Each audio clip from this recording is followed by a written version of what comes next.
What's up guys, welcome back to the channel. Boozer here, thanks for stopping by.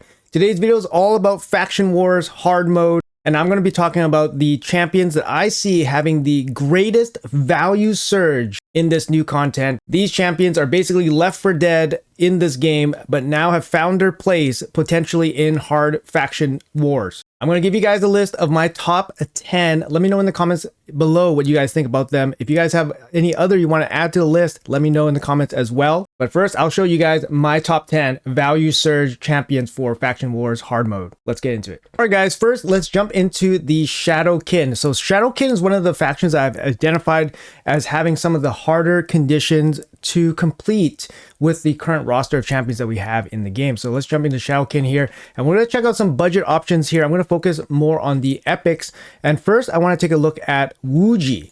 So Wuji here is actually a champion that never really gets used. She looks great aesthetically, and she really fits the theme of the Shadowkin. You can kind of see here, she only has 10,000 health, which is absolutely ridiculous, but she does have a pretty good base attack. She is an attack-based damage dealer.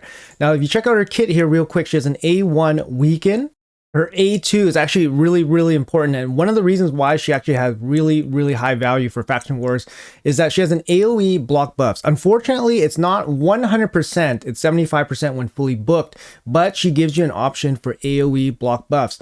Now, this is important because AoE block buffs really helps with one of the conditions. I'll bring up the conditions here on the left-hand side right here. So these are the conditions for the Shadowkin Faction Wars, and you can see one of the conditions is defeat all enemies when they have no buffs. That's not never landing buffs. That's just meaning when they die without any buffs. That's what you need. There's a couple ways to go about this, but block buffs obviously is the easiest way. So she can bring it on an AoE, and here on her A3, she also places Perfect Veil and Counterattack on herself. In this faction, it's not that important to have Counterattack because some of the factions actually really struggle for counterattack and ally attack, but Perfect Veil is something that's really important for Shadowkin. You can see stage 16, you have to kill 10 enemies while your champions are under Perfect Veil. Now, I've been looking for clarification whether your entire team needs to be Perfect Veiled when you kill the 10 enemies, or if it's just one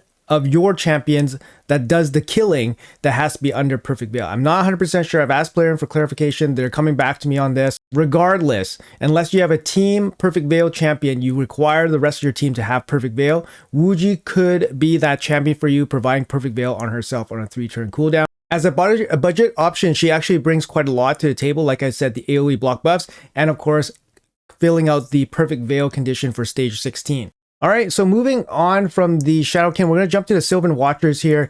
And this champion actually does see a little bit of play, but we're going to see a skyrocket in value from this champion. It's going to be Dudan. He is an epic in this faction, but what makes him really special is that he is an epic with this very special taunt ability.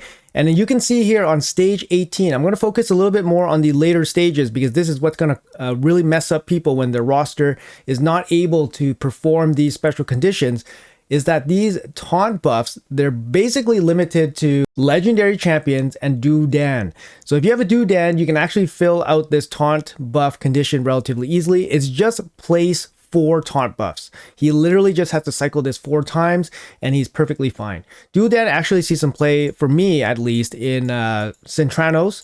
So he's actually decent. He can put out a shield and then he can do this taunt, strength, and counterattack, which is very okay. He also has this counterattack, so you can potentially use him to fill stage condition 16, which is defeat 3 enemies with counterattack or ally attack. So he could potentially kill an enemy while he's counterattacking as well. So he can do a little bit of double duty that way. His A2 also increases the duration of all buffs. We're going to see this a lot. A lot of the conditions in these faction wars, they have manipulate buffs and debuffs in terms of their duration. So having a champion like Dudan be able to handle multiple conditions, it just means he's an automatic slam dunk must 60 in terms of value for faction wars hard, especially for the Silven Watchers. So a little bit of a no-brainer here. Dudan the Runic, absolute unit in terms of a budget option to deal with hard faction wars for the Silven Watchers.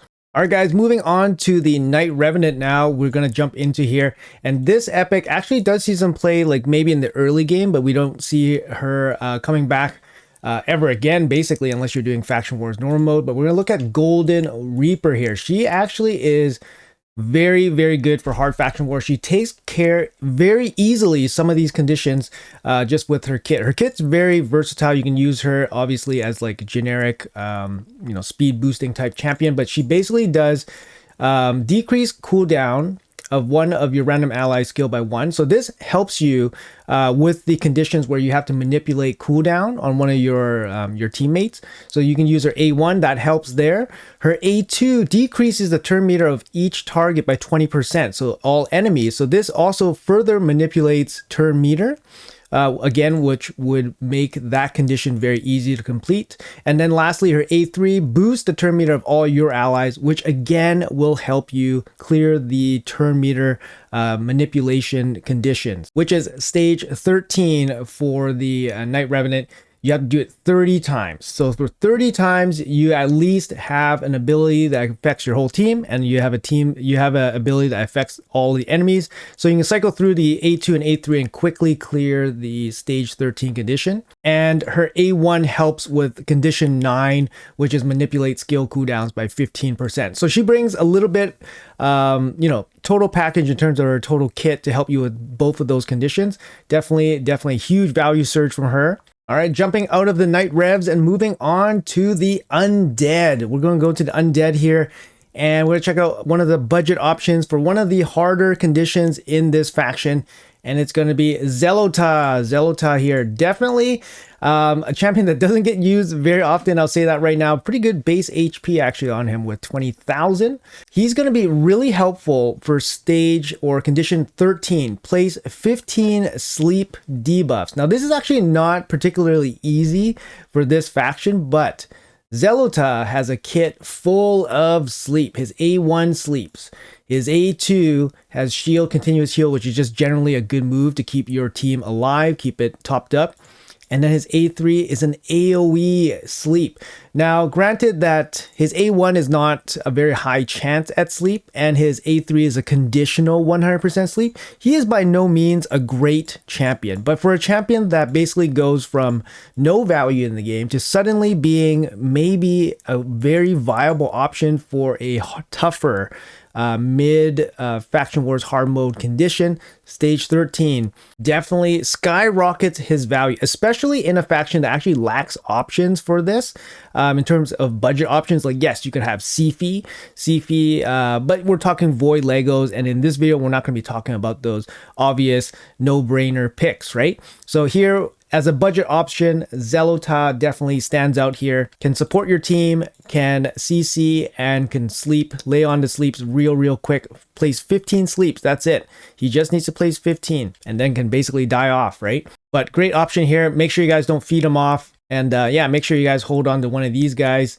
Let's stay with the Undead faction. There's another MVP value surge champion here, and it's going to be, let's have a look-see. He's Magic Affinity, I know that. And he's going to be Catacomb Counselor. So Catacomb Counselor, basically the same skin as Zelota. Yeah, really weak base stats here. Somehow he's an attack-based damage dealer. But this guy is going to be really helpful. I mean, he's going to be almost a must for this faction because there's just no options currently. And the fact that he's an epic really skyrockets his value. He brings an ally attack. He brings an ally attack on a 4-turn cooldown. He teams up with 3 random allies and he hits a single target. Now this is really important because condition 16, defeat 3 enemies using ally attack or counterattack. Counterattack is very unreliable. Obviously, you can rely on masteries, accessories, retaliation sets. That's a given. But having the ability to ally attack and target one champion down, that's ideal. That is the ideal situation. And having Catacomb Counselor there makes it possible and, potentially very easy, to be honest, because Catacomb Counselor doesn't need to do damage. He can just kind of be there and just use the A3. It's on a 4-turn cooldown, which makes it, basically on par with other ally attack champions. Of course, the rest of his kit makes it so that he's not that great, but you just use him for the A3 and he's going to do a lot of work for you. Make sure you guys keep a copy of him so that you guys can complete the condition 16 on this faction relatively easily. Huge value surge for this champion. Let's hop on out to the demon spawn. We're going to go kind of backwards up the alliances here, and we're going to look at the budget options here. I'm going to look at Souldrinker. Souldrinker here, basically budget epic Mortu skin here. But the big thing about Souldrinker, you might never see him ever get used because he has this really bad bomb mechanic in his kit. But the fact that he deals bombs makes it that he is the only budget option in this entire faction, this incredible faction actually. Demon Spawn is an incredible faction, by the way. But for some reason, Plarium wants you to complete some bomb conditions in this faction.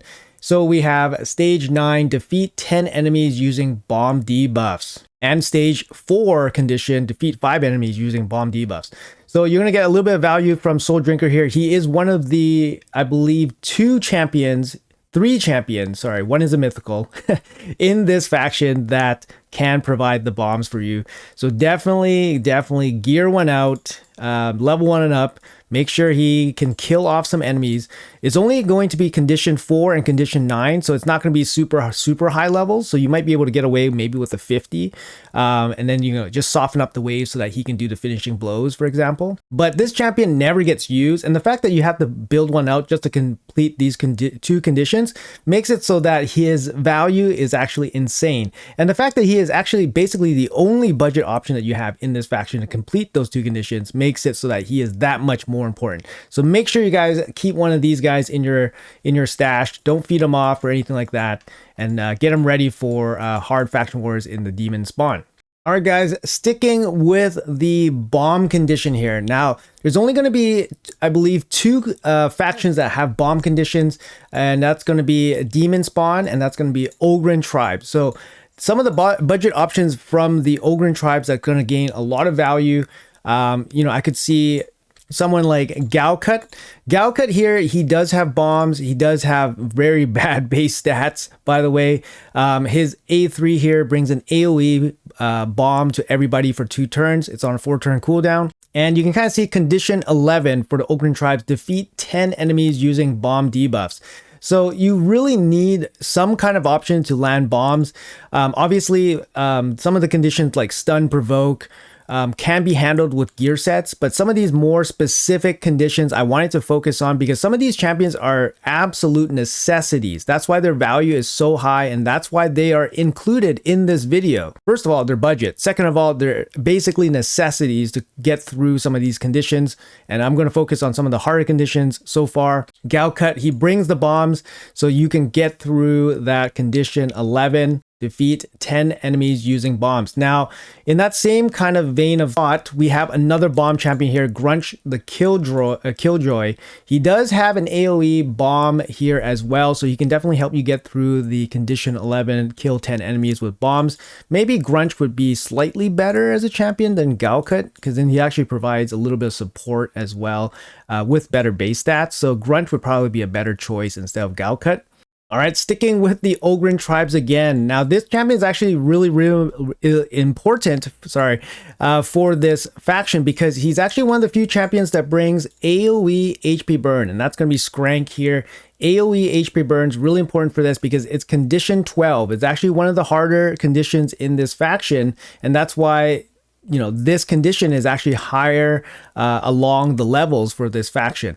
So it's condition 12, plays 15 HP burn debuffs, and Skrank is one of the few champions in this faction that can do AoE HP burn. We have the other champion here, Ignatius, and he is a legendary, but in terms of HP burn, there's actually not too many options, and that's why somebody like Skrank is super important, super valuable for this faction to complete that level 12 condition in this faction. All right, guys, next up, we're going to hop over to the Skinwalkers here, and another massive value surge budget option that you guys should be looking out for is going to be Flesh Terror. You guys never would have thought this champion would be any good, but he's actually super good for some of these conditions in the Skinwalkers faction here. Looking at his kit here real quick, his A1 pretty much sucks. His A2 is a team heal, increase the duration of all ally buffs, and his A3 is an AoE decrease duration of all enemy buffs by 1 turn, increase the duration of all enemy debuffs by 1 turn. So you can kind of tell by his A2 and A3. So he has an increased duration of all ally buffs, and he has an increase and decrease duration of enemy buffs and debuffs. Now that's really, really good because for the Skinwalkers, stage 11, the condition on 11 is manipulate buff and debuff duration 30 times. Somebody like Flesh Terror with an A2 and A3 that basically does all that stuff real quick. He can definitely fill the condition on stage 11 really quickly. You don't even need to commit too many champions for this condition. Just put a Flesh Terror in your team, make sure it survives a little bit, and you're good to go. He's also going to be used in stage 3 as well, this time only 20 times, manipulating the buff and debuff duration. Again, buff and debuff duration is going to show up quite often in a lot of the factions. It's not something that you can really manipulate with masteries, gear, or anything like that. So you need them to have it written down in their kits. So this is kind of one of the limitations for a lot of champions and how useful they are in the faction to complete those conditions. But it looks like every faction has at least some of these types of champions, and their values all have gone up. In this case, Flesh Terror goes from absolute nothing to basically the absolute GOAT for this condition for this faction. So make sure you guys save a Flesh Terror in your vaults so you guys can use them for both these stages in hard faction wars. All right, guys, moving on to the last of the top 10, and I'm going to save her for last here because I think she's absolutely a goddess here, and she's going to be from the Dark Elves. Dark Elves. This champion is absolutely nuts for faction wars. Massive value surge. Lura absolutely crushes all these conditions here. Let me tell you guys about her kit. So first, her A1 is a single target, decreased defense. It's a bunch of ores, but the heal reduction is actually the big one. So moving on, her A2, this is one of the biggest moves here. She can AoE, got a freeze here, which is all good. The freeze is very good because it shuts down the enemies. You don't fully rely on like stun sets and all that stuff. But the big thing about this ability on a 4-turn cooldown is that it kills and the enemies cannot be revived. That is a big one because if you look at condition 16, place 10 block revive debuffs in this faction. It's actually quite difficult, but it is in a faction. That condition is in a faction that has some options. She is the best in terms of a budget option. So the fact that she is a budget option is definitely makes her sky high value. And then lastly, her A3 also brings additional value in terms of conditions as well. It's an strip buffs and then block buffs. It's actually very massive. It's very massive because condition 8 also says defeat all enemies when they have no buffs on them. So removing the buffs, placing block buffs is one way you can easily do this condition on stage 8. So she can take care of stage 8. She can take care of stage 16 with the block revives. And in a pinch, she can help out with her A1 heal reduction as well, and that's for stage 20. She can also pitch in additional debuffs as well, which helps on stage 19. And she is a viable damage dealer. You don't have to go out of your way to make her deal damage. Just give her the damage gear sets, ignore defense and all that, and she can do a little bit of work for you. I already use her in some stages in Centranos, and she performs perfectly fine. So in terms of top 10 for this video, she would probably be the best. She covers some of the hardest conditions and she's just an epic. So you can easily, obviously empower her and get the extra faction guardian bonuses on her and all that stuff. So Lura topping it out for this video.